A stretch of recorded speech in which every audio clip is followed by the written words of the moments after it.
Welcome to today's Global Connections program. I'm Bill Miller. Today we're going to take a look at the Global Partnerships Forum and some of the unique activities it's doing to eliminate poverty, empower women, and combat climate change. My guest today is an expert on the forum. My guest today is Mr. Amir Dossal. Amir Dossal is the president and CEO of the Global Partnerships Forum, and he's a 25-year veteran of the United Nations, and he served as executive director of the United Nations Office for Partnerships until 2010. Mr. Amir Dossal, welcome to today's Global Connections program. Thank you, Mr. Miller. I'm honored to be here. Amir and Bill. Here we go. Good to see you. I appreciate it. We've done this so many times, but every time you come back, you're always doing something very unique. And it just dawned on me in our conversation earlier that now the partnership is celebrating this year, 2020, its 10th anniversary. Congratulations. Thank you. And this is the 75th anniversary of the United Nations. Tell us about the partnership and what are you doing with the UN to help celebrate its birthday? 2020 is actually a historic year. As you rightly point out, it's our 10th year of operations. And the UN has made it quite clear. We cannot achieve the Sustainable Development Goals without engaging all the actors. The Secretary General has said, I want to have a listening ear. I want to hear from all the stakeholders. I want to hear what they have to say. How can the UN be more responsive to their needs? So our mission has always been to engage multi-stakeholders, private sector, civil society, and other non-state actors to support the UN's goals. We started with the Millennium Development Goals, and now our focus is the Sustainable Development Goals. And we try and cover a whole range of issues. We cover all the 17 goals, and we also cover humanitarian aspects. We're involved in, as you rightly point out, empowerment of women, technology, agriculture, oceans, and also we're working on mine clearance. There's a Safe Ground campaign which the UN initiated last year, and we're supporting that too as well. You've got a full plate. You've got quite a bit going on. Yes, sir. And it's all so very worthwhile. It's so very important. Now, our viewers can go to your website, www.partnerships.org, yes, to get more information. Yes. And you do so much. I know you provide forums and summits. Right. You're involved in various training programs. To talk a little bit briefly about some of those and what are some of the topics you're dealing with. Right. So our experience has been that the only way we can make a difference is to get people together, exchange ideas, learn from what others are doing, and perhaps inspire some people to do more. And those who are not doing it, to get them to be part of the solution, if you like. And we cover a whole gamut of issues. Ocean-related partnerships, for example, we are focused on creating marine protected areas. Technology, we try and use technology in ways, because that's a key enabler. Like partnerships is like a golden thread. Without technology, you cannot really accelerate progress. You're working on the sort of very slow space. So I'm privileged to be part of the Broadband Commission for Sustainable Development, where we look at ways to provide access to broadband in developing countries. And in fact, in many rural areas in the Western world as well, they don't have broadband. So we focus on those kinds of things. And Broadband Commission, for example, launched a moonshot project for Africa last year. This year, led by UNICEF and ITU, they're working on connecting schools around the world. It's the GIGA project, for example. That is so important. You mentioned UNICEF, the UN Children's Fund, ITU, the UN's International Telecommunications Union. It's by teaming up with groups like that, the private sector groups, and really marshaling and pooling your resources to some degree, bringing your strengths to the program, that you really will be much more successful. Yes, we've learned that listening to others, listening to our stakeholders, you learn from it, you fine-tune some of the programs, and then everybody brings their own strength to the table. Whether it's governments, whether it's the UN, whether it's the private sector, civil society, NGOs, whoever, they can all bring different skills to the place. And more importantly, they try and understand each other's kind of cultures and benefit from it, engage it, replicate it. Exactly. The cultures are very important, Yes. without a doubt. You commented earlier about the Sustainable Development Goals, the SDGs, and of course there's 17 of them, 169 targets, and Right. they cover the waterfront, so to speak, Right. cover the gamut to eliminate poverty, to zero out hunger, to empower women, Right. to combat climate change, to preserve the oceans, and to form partnerships. So very important. You have within your operation something you call the 5 Ps. Yes. What are the 5 Ps and how do they tie into the Sustainable Development Goals? So the 5 Ps are very simple, actually. We believe that in order to have peace and prosperity on the planet for people, it can be achieved through partnerships, through innovative partnerships. So that's the 5 Ps, actually. And we feel that by combining these kinds of efforts, we increase our chances of success. The UN strongly believes that working together with non-state actors, they can actually make progress on the SDGs. Even though SDGs are huge, they're an ambitious set of targets and goals. And according to one report by the United Nations last year, we need $2.5 trillion worth of new investments every year. Now we are running behind, so we cannot, we run the risk of not meeting those goals and targets. So I think it needs a collective effort, not just the UN, not just governments, but private sector. Private sector can actually invest in these goals. And if they invest in it, they see the value proposition of doing well and doing good. So there's an economic and social benefit attached to it. And it seems the concept of corporate responsibility has taken on a new life and a new meaning for the corporations. Before many of them had it, many of them didn't have it, but today it seems like that they're much more involved and that they always worry about the bottom line, they worry about the shareholders, but they also realize they're living on this planet and we have to combat climate change together or we're all going to lose together. Right. We don't have a choice. But do you see the corporate responsibility has accelerated over the past several years? Well, that's a very important point. In fact, I am a believer that traditional corporate social responsibility is dead. We need to have the DNA of the companies focused on sustainability. Increasingly, leading investors, investment funds are starting to say, we need to think of the shareholders, but at the same time, we need to think of the stakeholders who we are investing in, who are we selling goods and services to, supply chain people. So there is a sea change, slow but sure sea change going on. And if you think of it, when that starts to take place from the top, from CEOs, it has to come from there. Then you'll start new investments to flow. Then that'll change the dynamics. And I have to give credit to the United Nations, the leadership, the Secretary General, and the Deputy Secretary General, Amina Mohammed. Time and time again, she says, I want to challenge the private sector as to what they are doing in terms of investing in the SDGs. And at the same time, the UN is 21st century ready to respond to those opportunities. And that's the key role that the UN can play. The UN can play many roles, but one is to be the convener, to bring together the public, the private sectors, the non-governmental organizations, and to help them, to let them to develop the strategies. And the UN's been pivotal, as you know, especially in the climate change discussion. Secretary General Ban Ki-moon was a strong proponent of the climate change conferences. The current Secretary General Guterres is a strong proponent of it, especially in this climate change area.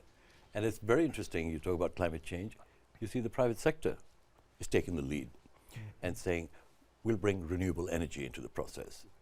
You don't want the government to tell people what to do. The government can provide that enabling environment. And that's where the UN kicks in. It has this principle of universality. It's an honest broker.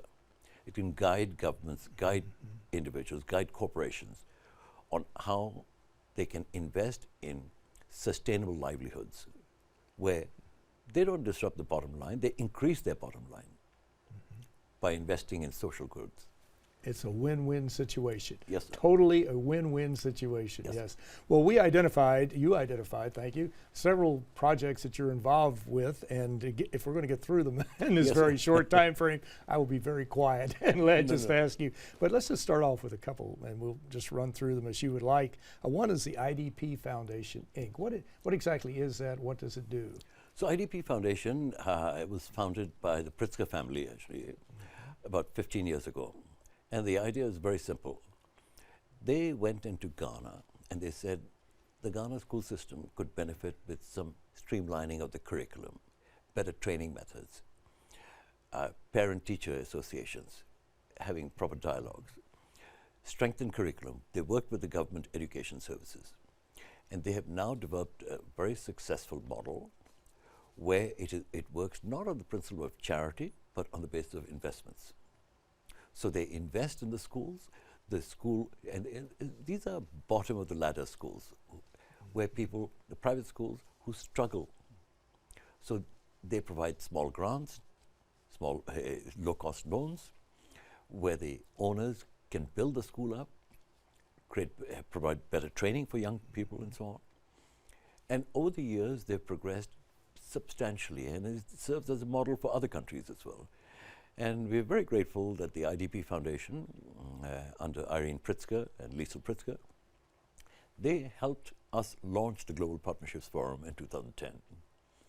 So we were very grateful for their support. They helped us, guided us, provided us that critical initial infrastructure support for us to launch it.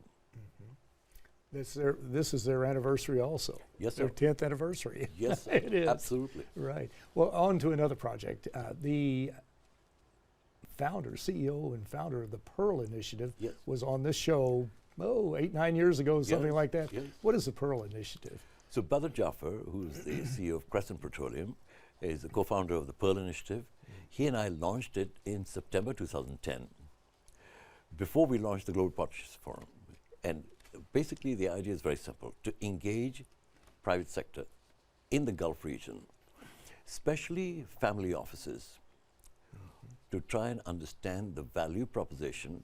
And in those days, we had the Millennium Development Goals, value proposition of investing in the MDGs, and now the SDGs. And the idea is that companies need to be more transparent, more accountable, share more information. That'll attract new capital to the region, and that way they can actually allocate funds to help advance the SDGs. And I'm very pleased to see that under Badr's leadership, Pearl Initiative has grown exponentially. We have a strategic alliance now with Aramco, and we're hosting a major conference later this year in Saudi Arabia. And the idea is very simple: better corporate social responsibility, better corporate accountability, transparency, and better delivery of social services. A perfect combination. Yes. Perfect. Thank you. Well, you're watching Global Connections Television, which is a privately funded, independently produced program. The opinions expressed on Global Connections Television are solely those of the moderator and his guest. We'd invite our viewers to go to our website at www.globalconnectionstelevision.com to view previous programs. Also, if you're involved with a PBS or community access television station, or perhaps an educational institution that has an intra-campus television hookup, or you just have a website, you have a computer, you like our shows and you'd like to share them, please feel free to do so. Global Connections Television is provided free of charge as a public service to help us better understand international issues and how they impact our lives. Today we're taking a look at the Global Partnerships Forum and some of the really remarkable programs that they're working on. And we're talking with Mr. Amir Dossal, who is the CEO and founder. Amir, I'm going to keep rolling on these shows because our programs, because you've got so many going on. I mentioned a minute ago about the Pearl Initiative, and the founder was on our show. Another gentleman, Mark Newhouse, who works with you on the Ocean Sanctuary Alliance that you helped found, was on the program about 2 months ago. So I mentioned this so our viewers, if they're interested, they can go to our website at Global Connections and see all these wonderful interviews. But what is the Ocean Sanctuary Alliance? What is its purpose? What does it do? So the Ocean Sanctuary Alliance was originally launched with the support and leadership of the late Ambassador Stuart Beck, the permanent representative of Palau. And it was very clear that when the SDGs were being developed and created and crafted, there was limited reference to the oceans. The MDGs, the previous ones, the Millennium Development Goals, did not have anything. We campaigned for it and pushed for the idea of a dedicated goal and a clear set of targets on protecting the oceans. Oceans provide us a major supply route for our food. Oceans, healthy oceans, can mean healthy people, healthy livelihoods, especially the coastal communities. So our goal is to focus on one aspect of the goal, SDG 14, which is help create marine protected areas. And we are really honored to have a great group of people who are part of this alliance, Dr. Ellen Pickage, Ross Walrod, Christine Santora, Tulik Beck, of course Mark Newhouse and myself. And our mission is very simple. We support member states through scientific research and help them understand the challenges and the opportunities for creating MPAs, and of course the value proposition of creating these marine protected areas. So that you don't want to have the fishing community struggle, you want them to prosper. For them to prosper, getting renewal of the ocean, fish stock for example, which has been depleted. A lot of plastic in the oceans, for example. So cleaning up the oceans, but basically focusing on the marine protected areas. That's what our goal is. And we have to do that. The oceans are under siege. We see the coral reefs are blanching out. They're being destroyed. The oceans are becoming more polluted, and we just have to save the oceans, as well as the rest of the planet, too. Right. And so many species are dying, actually, and we can't afford to do that. This biodiversity concept is so important for our future generations. And the UN has taken the lead on this. This year is the second Oceans Conference taking place in Portugal, and it's co-hosted by Portugal and Kenya. And many people will be there with the idea of reporting on actions taken in the 5-year mark, but also getting ready to see what needs to be done for the next 10 years. Exactly. Well, another issue that we're all interested in is better health. There's a group called, or organization called Coalition for Better Health. Again, another plug for Chuck Stetson, who was on the show about 6 months ago, I guess. Yeah. What is the Coalition for Better Health, and how does it tie in to the Sustainable Development Goals? So Chuck Stetson is another inspiring visionary. He came to us last year, beginning of last year, and said, look, I need to focus on prevention of chronic diseases. And this prevention doesn't require a huge amount of investment, but we can guide people on how to live better, eat better, exercise regularly, not smoke, drink in moderation, and so on. So we put together this Coalition for Better Health at lower cost. And the idea is to encourage young people. We started with young people in schools. Then we go to corporations and see how they can help their employees lead healthier lives through regular exercise. So the coalition, I'm very pleased to say, is growing very well. We've got a number of investors, finance companies who are interested in it. We've talked to AARP. AARP is an amazing network, and they do great work. We want to work with them to see how we can help our senior population.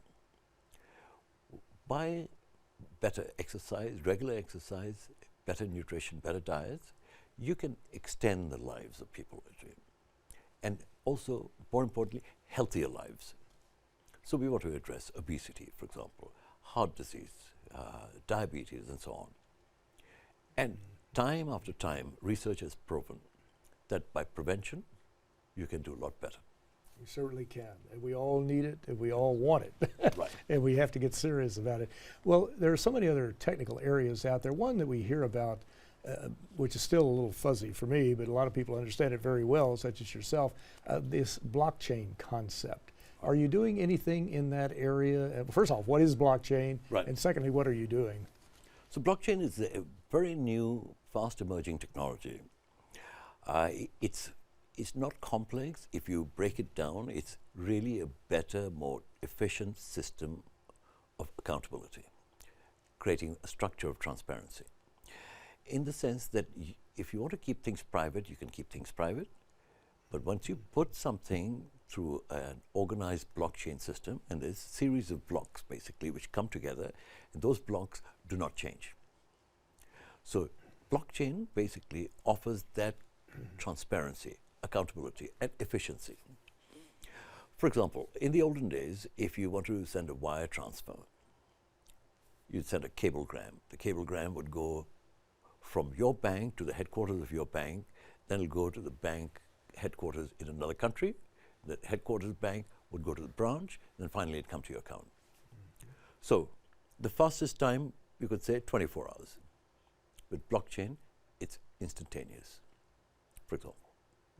Supply chain, people have started using supply chain tracking systems.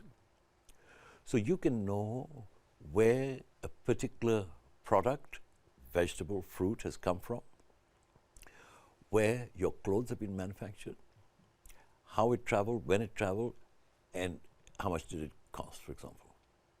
The UN is starting to look at blockchain, and you have to give credit to Secretary General Antonio Guterres. He said, I want the UN to focus on frontier technologies, which includes blockchain, which includes AI, artificial intelligence, for example, augmented reality. All of these, UNICEF is doing great work in this field. But to use blockchain, you have to have systems in place. At the end of the day, for example, World Food Programme is testing blockchain for delivery of food aid to the refugees. Visualize this. If I am entitled to a bag of rice, you, WFP, were to send me a bag of rice, you'll assume I got it. But there's no proof of it. With blockchain, you could know exactly when it was delivered and how much I got. Otherwise, what would happen is middle people, middlemen, middle persons would take elements of it. So instead of a bag of rice, I'd get a cup of rice. So, and blockchain Quite takes a away balance that. scale. Exactly. That's right. Exactly. Yeah. And you can do it on car fleets, for example, shipping containers. IBM is doing a lot of great work in tracking shipping containers, container lines all around the world, for example.